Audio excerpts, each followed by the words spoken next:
Hello my dear students, welcome to E master ji. आज हम लोग क्लास 10th मैथमेटिक्स के chapter 3 pair of linear equations in two variables का exercise 3.2 का question number 3 करेंगे। Question number 3 करने से पहले मैं आपको क्वेश्चन से रिलेटेड जो कॉन्सेप्ट है उसके बारे में बता दूं। ये हमारे को दो पेयर ऑफ लीनियर इक्वेशंस दिए हुए हैं। These are two pair of linear equations. ये फर्स्ट है और ये हमारा सेकेंड। इसमें x का कोफिशिएंट a1, y का coefficient b1, constant value c1। Second equation में x का कोफिशिएंट a2, y का coefficient b2 and constant value c2 इस तरीके से गिवन रहता है। ठीक है। उसके बाद a1 upon a2, b1 upon b2 और c1 अपॉन c2 हम रेशियोज फाइंड आउट करेंगे। फाइंड आउट करने के बाद ये तीन कंडीशंस हम चेक करेंगे। ये हमारे पास तीन कंडीशंस दी हुई, पहला, दूसरा और तीसरा।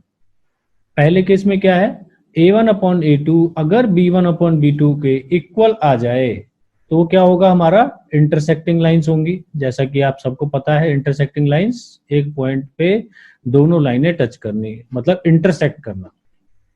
दूसरा कंडीशन क्या था, a1 upon a2 is equal to b1 upon b2 is equal to c1 upon c2। अगर तीनों रेशियोज इक्वल आ जाए तो क्या होता है उसमें लाइन, उसमें दोनों लाइनें एक दूसरे के ऊपर ही आएंगी, कोइंसाइड करेंगी। तो मतलब इसके सॉल्यूशंस कितने होंगे, इनफाइनाइट सॉल्यूशंस होंगे।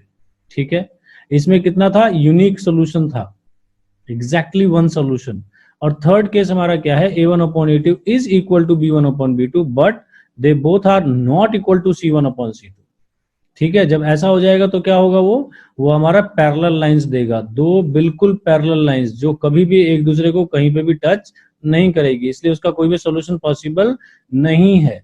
तो इस क्वेश्चन में क्या है, इस क्वेश्चन में ये जो तीन केसेस हैं इसमें हमारे पास कंसिस्टेंट और इनकंसिस्टेंट के बारे में फाइंड आउट करने आएगा।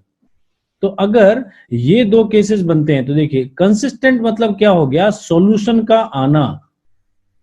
अगर सॉल्यूशन दोनों पेयर ऑफ लीनियर इक्वेशंस के आ गए तो वो हमारा कंसिस्टेंट होगा, और अगर सॉल्यूशन नहीं आया तो इनकंसिस्टेंट है। समझ में आ गया। तो देखो, इसमें तो नो सॉल्यूशन है तो इसमें सॉल्यूशन आने का कोई मतलब नहीं बनता, तो इसलिए ये क्या होगा, इनकंसिस्टेंट। जबकि इन दोनों में सॉल्यूशन आ रहा है, इसमें यूनिक, इसमें इनफाइनाइट, तो इसलिए ये क्या होंगे, कंसिस्टेंट। बस इतनी सी बात आपको समझनी है इस क्वेश्चन को सॉल्व करने के लिए। ठीक है। तो चलिए स्टार्ट करते हैं। तो देखिए क्वेश्चन 3 क्या कह रहा है, on comparing the ratios a1 upon a2, b1 upon b2 and c1 upon c2 find out whether the following pair of linear equations are consistent और इनकंसिस्टेंट। कह रहा है इन तीन रेशियोज को कंपेयर करके ये पता लगाओ कि ये पेयर ऑफ इक्वेशंस जो नीचे दिए हुए हैं वो कंसिस्टेंट है या इनकंसिस्टेंट। कंसिस्टेंट मतलब क्या बताया था कि सॉल्यूशन आना, इसमें सॉल्यूशन का नहीं आना। और सॉल्यूशन आने के लिए दो कंडीशंस बताए थे, पहले दो क्या क्या, इंटरसेक्ट करेगा या फिर कोइंसाइड करेगा। तो आइए बारी बारी से करते हैं, पहले फर्स्ट पार्ट को। तो सबसे पहले रेशियो फाइंड आउट करेंगे। तो यहाँ पे देखिए, ये हमारा फर्स्ट इक्वेशन है और ये इसका सेकेंड इक्वेशन दिया हुआ है ना। तो पहले क्वेश्चन समझ में आना चाहिए। तो लिख लीजिए 3x प्लस 2y और ये 5 इक्वल टू के उधर जाता है। ठीक है। तो प्रॉपर इक्वेशन बनेगा, -5 इज इक्वल टू 0। ऐसे ही इसमें करेंगे तो 2x minus 3y minus 7 is equal to 0।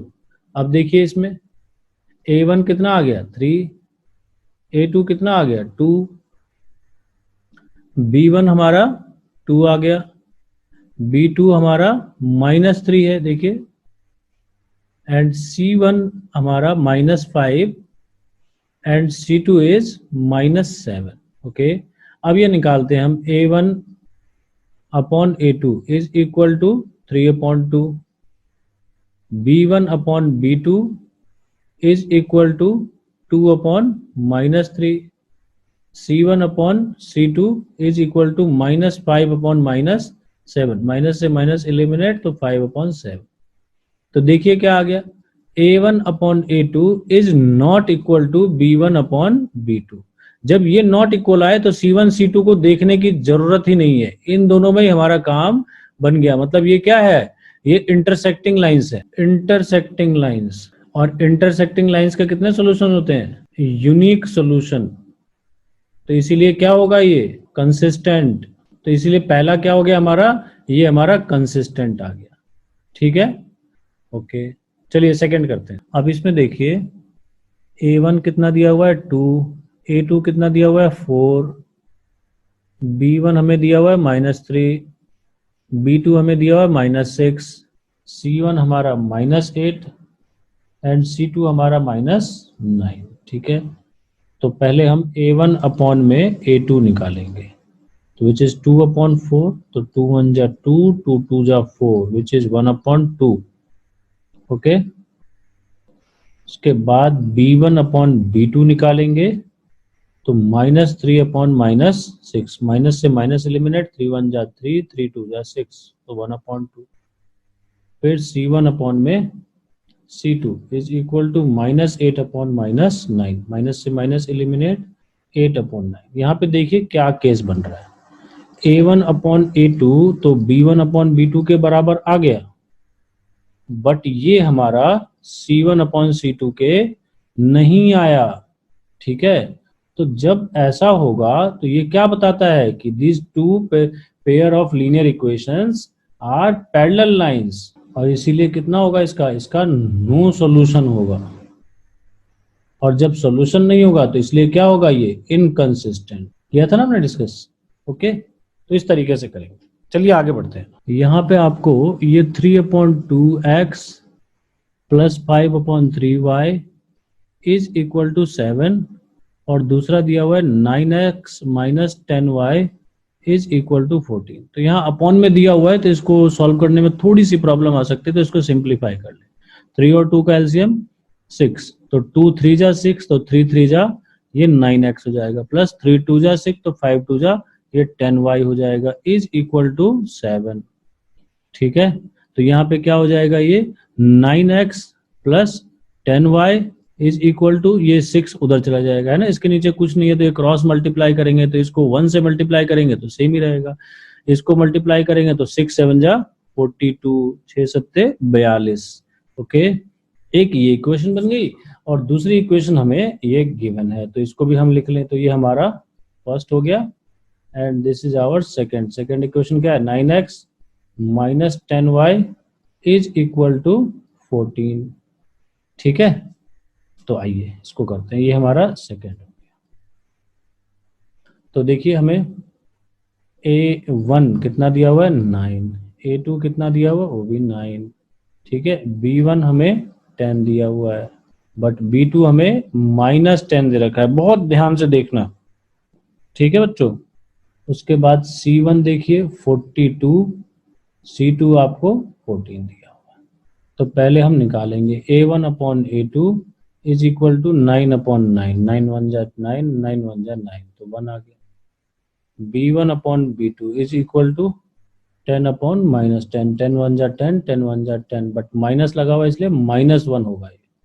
ठीक है, C1 अपॉन C2 42 अपॉन में 14, 14 1 जा 14 3 जा, तो इसका आ गया 3।